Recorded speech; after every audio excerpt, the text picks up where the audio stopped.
حضرت فاطمہ زہرا سلام اللہ علیہا اور بچپن میں رسول اکرم صلی اللہ علیہ وآلہ وسلم کی خدمت۔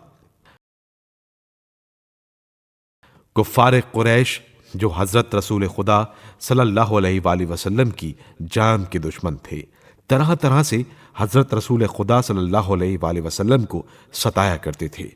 اکثر اوقات حضرت رسول خدا صلی اللہ علیہ وآلہ وسلم نہایت رنجیدہ اور دل گرفتہ باہر سے تشریف لاتے تھے، لیکن فاطمہ سلام اللہ علیہا کی صورت دیکھتے ہی غم کا بوجھ ہلکا ہو جاتا تھا۔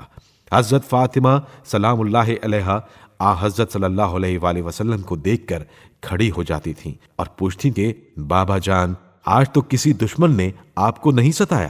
اگر آپ صلی اللہ علیہ وآلہ وسلم کچھ تکلیفوں کا حال بیان فرماتے تو بہت کرتی اور آنکھوں میں آنسو بھر لاتی۔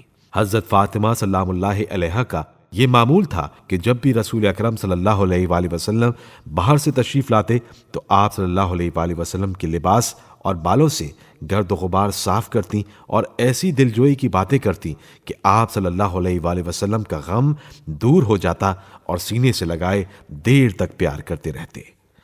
آپ صلی اللہ علیہ وآلہ وسلم ایک دفعہ راستے میں چلے جا رہے تھے کہ ایک بدبخت نے آ کر سر مبارک پر خاک ڈال دی۔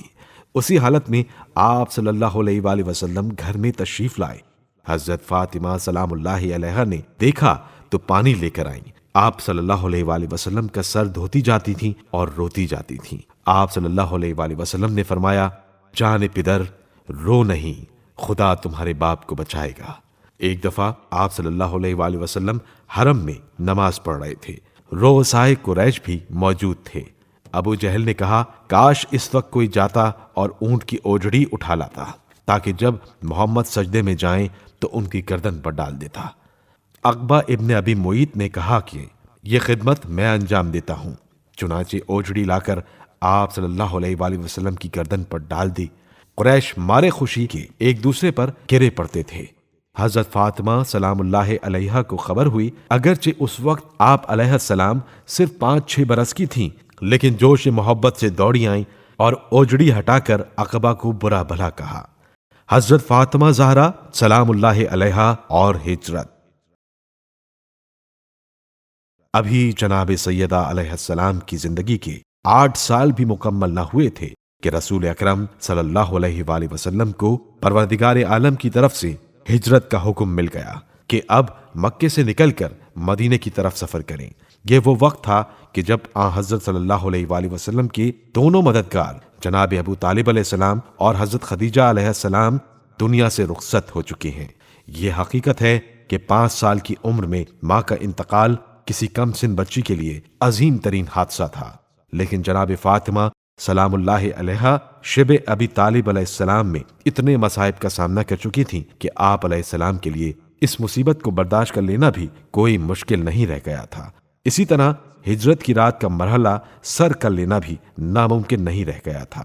اگرچہ مہربان و شفیق باپ مکے سے ہجرت کر چکا تھا اور گھر چاروں طرف سے دشمنوں کی تلواروں کی زد میں تھا، دنیا کا کوئی دوسرا انسان ہوتا تو اتنی ساری مشکلات اور مصائب شاید وہ برداشت نہ کر پاتا، لیکن یہ حوصلہ تھا جناب فاطمہ سلام اللہ علیہا کا کہ تمام رات گھر دشمنوں کے محاصرے میں رہا اور گھر کا محافظ اللہ کے رسول صلی اللہ علیہ وآلہ وسلم کے حکم پر بستر رسالت پر سوتا رہا، مگر تاریخ کے کسی گوشے سے جناب فاطمہ سلام اللہ علیہا کے رونے کی آواز نہیں سنائی دی، بلکہ آپ علیہ السلام نے اسی سکون کے ساتھ جاگ کر رات گزاری جس طرح مولا کائنات نے اس خطرناک اور دہشت ناک ماحول میں سو کر رات گزاری تھی۔